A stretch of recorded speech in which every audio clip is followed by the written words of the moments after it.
Good afternoon. Thank you for being here. My name is Anthony Gulluni, Hampden District Attorney. Yesterday, members of my office's Strategic Action and Focused Enforcement Unit, better known as SAFE, shut down a home at 127 Old Brook Road in Springfield. This house was used as a strategic location for a violent drug distribution organization. While the investigation remains ongoing, the weeks-long investigation resulted in 2 significant arrests and the shuttering of a high-level heroin distribution point. I announced the arrests of the following individuals as it stands in connection with this investigation. Nathaniel Diaz, 23, of Springfield, has been charged with trafficking in heroin, unlawful possession of a firearm, carrying a loaded firearm, possession of a firearm during the commission of a felony, possession of ammunition without a license, assault and battery with a dangerous weapon with a motor vehicle, 4 counts, leaving the scene of property damage, 2 counts, reckless operation of a motor vehicle, speeding, marked lanes violations, failure to stop at red light, and a failure to stop for police, as well as malicious destruction of property in the order of 2 counts. Also arrested was Jose Rivera, 42 years old, of Springfield. He has been charged with possession of ammunition without a license. Both of these suspects and others came under the scrutiny of the SAFE unit as a continuation of the unit's highly successful investigation of the Knox Street gang, which was entitled Operation Knocks Out. While the street gang was decimated in a wide-ranging investigation that resulted in over 14 arrests in early 2021, there are remnants and spin-offs of the gang that still exist. Investigators became aware that known members of the Knox Street gang have been operating out of a safe house, at 127 Old Brook Road in the city of Springfield. The residence is located in very close proximity to 2 schools, an elementary school and a high school, and also very close to the East Forest Park Library in the city of Springfield. The home was being used as a safe house, hangout, and a distribution point for narcotics. Investigators believe these suspects traveled out of state and trafficked in large amounts of heroin, which would then be broken up and distributed in smaller amounts to street-level distribution networks from this house and other locations in the region. Our focus on known public safety threats will not waver. There is no place in any neighborhood for this kind of threat to the public safety, health, and well-being. We will not tolerate their attempts to profit from the scourge of addiction and the violence that necessarily comes with this undertaking. These things undermine the basic quality of life and safety of decent, hardworking women, men, and their families who have to live around this ongoing threat. My office, the Hampden District Attorney's Office, its SAFE unit, and our law enforcement partners will be relentless in removing these threats wherever and whenever they endeavor to compromise public safety. Nathaniel Diaz was arrested at approximately 11:55 in the evening on Tuesday, February 24, 2022, after authorities became aware he was in the process of traveling to acquire a large quantity of narcotics. On Tuesday night, investigators attempted to perform a motor vehicle stop based on probable cause and arrest Diaz in the area of Warner Street in Springfield. Instead of stopping, however, he began to flee while operating his motor vehicle. As Diaz drove over curbs, he struck the driver's side of a Massachusetts State Police cruiser with a trooper occupying the vehicle. As he attempted to drive off the street, he struck another undercover vehicle in the front bumper area before striking a third undercover police vehicle head-on, which was occupied by 2 officers. All these committed and honorable law enforcement officers involved were unhurt and are doing well, I'm happy to report. Mr. Diaz then proceeded to strike a light pole, a fire hydrant, and a retaining wall at the corner of Warner Avenue and Locust Street in his desperate and dangerous attempts to flee. He then sped off, traveling down Main Street. Despite heavy damage to his vehicle, he was able to operate the car at very high speeds, in fact, in excess of 100 miles an hour, in doing so extremely recklessly, obviously putting innocent members of the public in grave danger. Mind you, again, this is on Main Street in the city of Springfield. He continued traveling down Main Street, where officers observed him driving on the opposite side of the road, again Main Street, and into oncoming traffic, forcing motorists to pull over to avoid being struck, all while being pursued by police vehicles. Officers could also see him throwing various items from the car. One of the items recovered was a black bag in which there was a loaded firearm. Diaz continued traveling at a high rate of speed, traveling north on Main Street, where he committed numerous motor vehicle violations, including Marks Lane's violation, failure to stop at red lights, and reckless operation. Diaz was finally stopped only after he crashed at 1860 Main Street, in fact, the Republican building, but was able to flee on foot.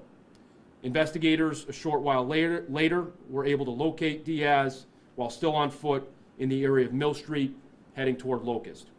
Diaz again began running away from officers, but he was eventually apprehended and placed under arrest after this extraordinarily dangerous pursuit, both to officers and the general public.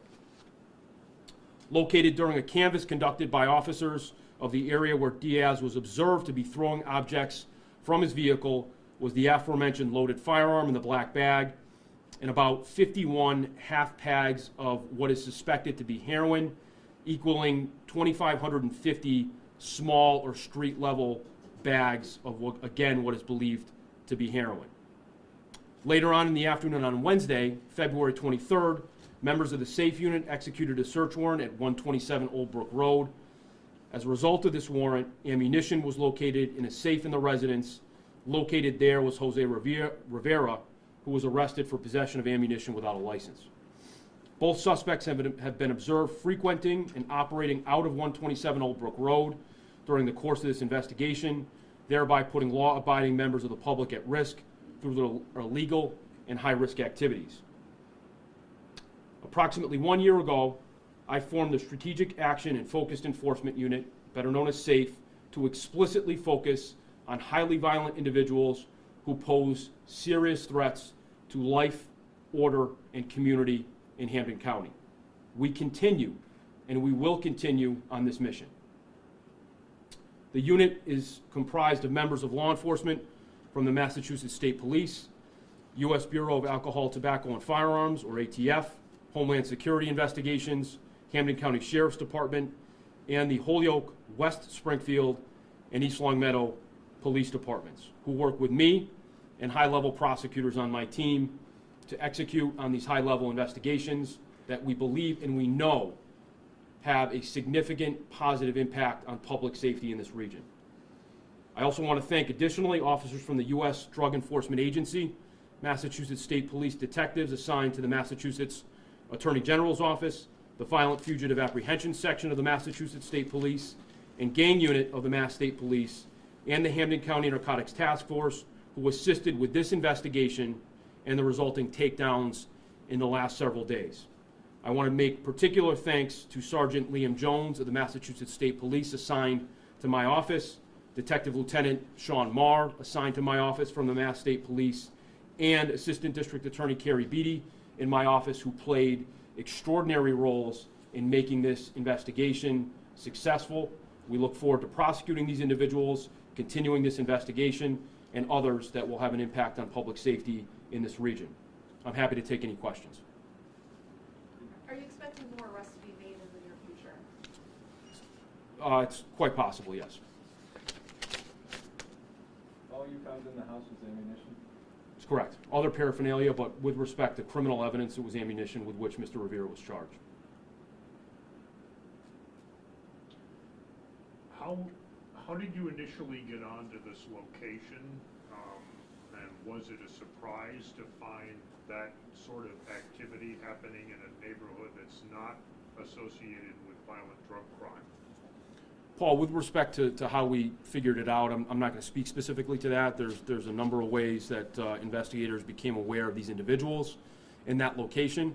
I wouldn't say it was any sort of surprise. We know that individuals engaged in this kind of activity are looking for places where they think they can fly under the radar and not be seen. So, we've seen this kind of activity and these kinds of operations in various places, and wherever it occurs, we're going to seek them out, and we're going to bring lawful and potent investigations and arrests.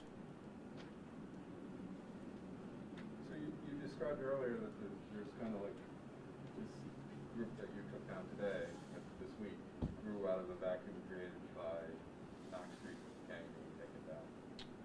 I wouldn't say it grew out of a vacuum, but these individuals were a part of that Knox Street group, loosely organized as it was.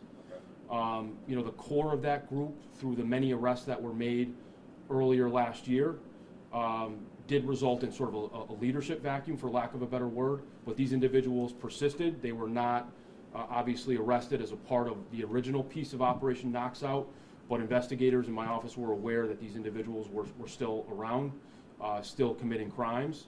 So, you know, an opportunity arose, and this investigation was launched 8 or 10 weeks ago. Okay. How are we aware of how they were able to obtain that much heroin? I'm sorry? Are we aware of how they were able to obtain the narcotics? So as I mentioned, their sort of playbook was acquiring the narcotics and trafficking it out of state. I think both in the acquisition as well as the distribution of narcotics. I'm not going to speak to exactly where that came from, but they did not operate exclusively in Hampden County or Springfield. They were moving both, again, in acquiring drugs and selling the drugs in different states in the New England region.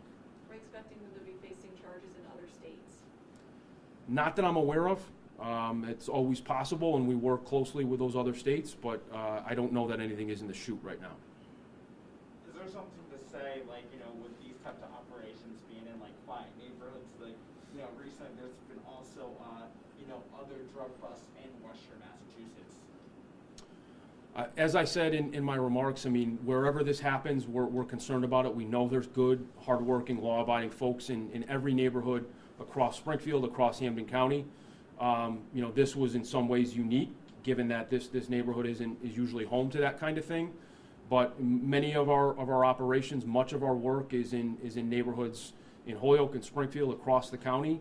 And again, wherever folks choose to break the law and compromise public safety and pose a threat to decent people, we're going to be there.